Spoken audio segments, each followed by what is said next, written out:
You may be wondering, well, I want to do a website or I want to do website projects and work like this. So what does a proper website project look like?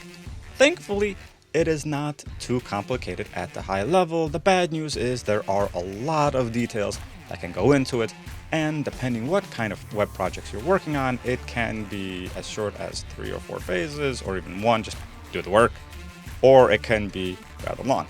But it's not complicated, at least at the high level.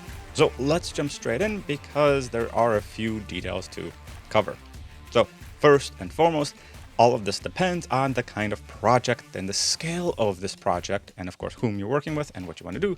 That change how big and how complicated this can be. For example, if you're creating quick, low end sites, it can probably be a very set process, and you should have this process, whatever this process may be. Is it going to be 3 steps or 4 steps? I don't know. But generally, smaller projects have less steps because they're pretty darn straightforward and short. Though, if you do want to create a full process out of this thing, by the way, be it a small project or a big project, you're going to have a whole bunch of steps to make sure this process is being followed. So now, on the other scale of this thing, if it's a big project, these high level phases might be actually less phases, but they could have more pieces in them. For example, they could just be a really huge design phase and a really huge dev phase, and those are the only phases you have. Though, in general and in our experience, if you're setting these things up, at least kind of how we're thinking through them, the phases are rather well defined, and you have generally more phases in bigger projects than you do in small projects. Now, what do these phases look like and how do you structure them? Of course, that depends on you, but here is what we do. For an average and larger sized projects, we generally have anywhere between 5 and 8 phases. You may be thinking, well, wow, that sounds kind of like a lot.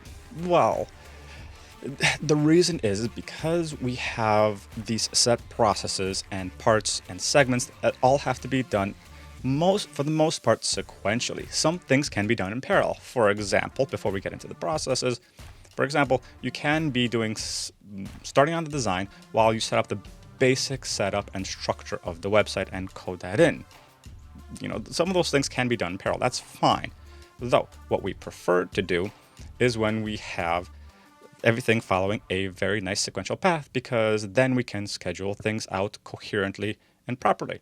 So here's what our process steps and phases look like in general. First, we start with the all-important, and I hate this word, but I don't know what else to call it.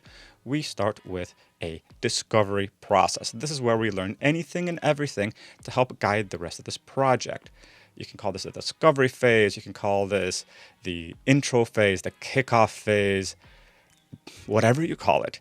This is the part where you figure out exactly what needs to be done. You scope out the full thing to minute detail. You get the scope documents.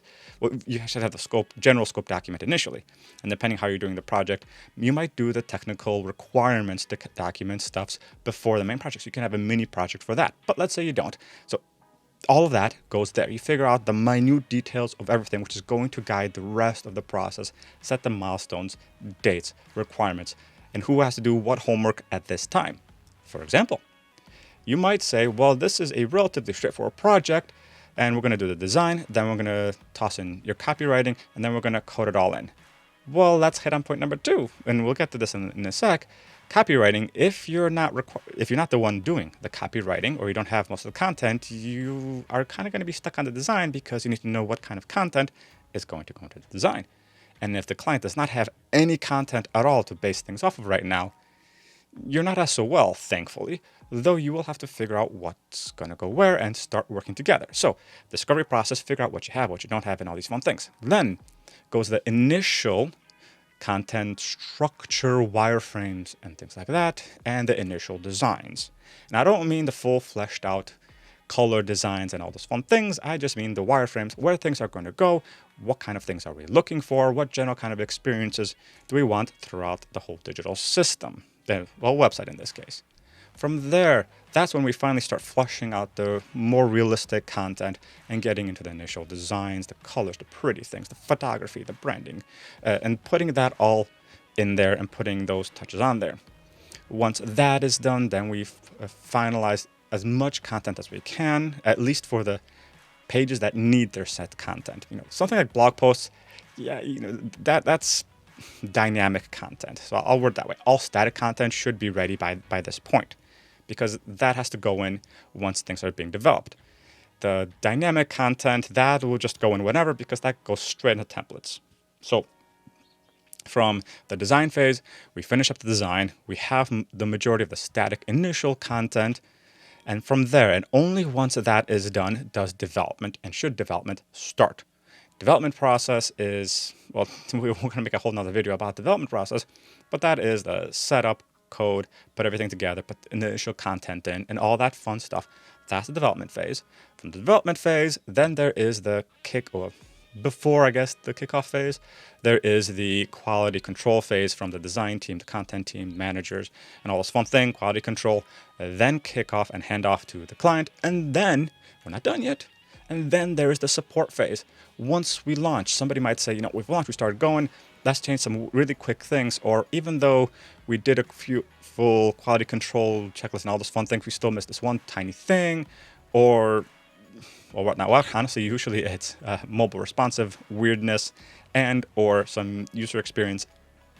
Now, I'm not going to say bug, but user experience path we didn't think through that we could only find out by real world testing. And we had to fix that now or tweak it or make it better. So that is how, in general, a big project works. There is going to be a lot of communication, and you should have a process for communication, which means you have the process for how the project is going to go. You should have your milestones and your dates, who's going to be responsible for what, and that includes giving the client homework and tasks and work to do, making sure that they are involved. You should have ways to communicate, be it, are you going to do video meetings? Are you going to do email? Do you have a project management system? Which, by the way, you definitely should. Does that mean you should have a very specific project management system and you should be extremely strict on doing that? Depends on you. For us, we generally use our project management system to have final feedback, the tweaks, links to information that should always be saved and written. Emails that are sent to us get put into the project management system where relevant, unless it's a teeny tiny question that's not really relevant, then that's there, but everything goes into there so we can have it written in one place. Designs are all in Adobe XD because that's just what we use. Code is, where possible, uploaded to GitHub for safekeeping, backed up onto and written in development servers. There is a process and rhyme and reason for a lot of this so that everything can keep chugging along nicely, because there are expectations of what should be done and keeping everything at a good high quality. So, at a high level, to finish this video off, have a set process, and for us, that's discovery, initial content wireframing, design, development, and then post-development QA, well, QC, I guess, not QA. Well, I guess it's QA, quality assurance, quality control, whatever. Then kickoff, and then handoff and support through about a month. That's what we usually do. And of course, training as well. You should have training in there somewhere as well. And that's our high-level process. Should you have all of those? Depends on you. You can have more, you can have less. We sometimes have more. For tiny projects, we have less. But at a bare minimum, we always have the discovery phase, because we need to know what on earth we're going to have to be doing. And that's our process at a high level. And that's what yours can possibly look like when you get into bigger and more set process, larger, high-quality website projects. If you have any questions on how this high-level process works, what goes into it, let me know in the comments. I'd love to hear what you guys think about it and what your own processes look like. So that's it for today's Morning for Visionaries. See you next time. Bye.